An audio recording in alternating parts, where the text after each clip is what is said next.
Herkese merhaba arkadaşlar. Kanalıma hoş geldiniz.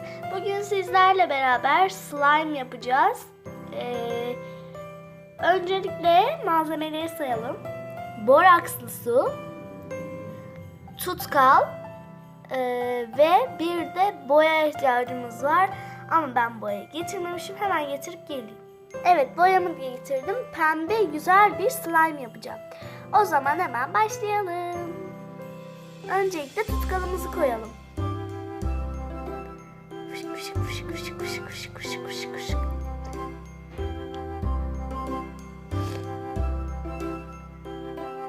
Evet, tutkalımı koydum. Şimdi biraz karıştıralım. Ah, borakslı su döküldü. İnanamıyorum. Evet arkadaşlar, ben buraları hemencecik toplanıp karıştırmaya devam ediyorum. Şimdi de boya ekleyeceğiz.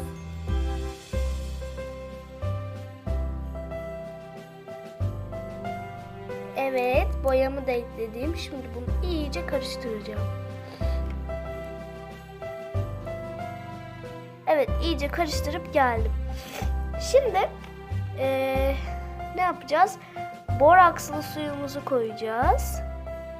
Evet, bir kaşık borakslı sudan koyacağım.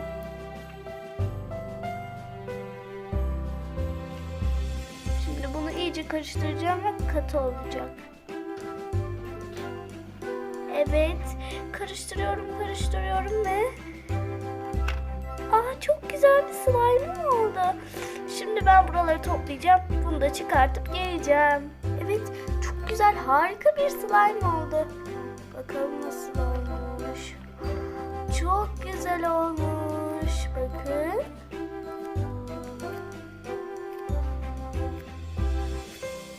Gerçekten harika bir slime oldu. Ben slime'ımı çok beğendim. Rengi de çok güzel oldu.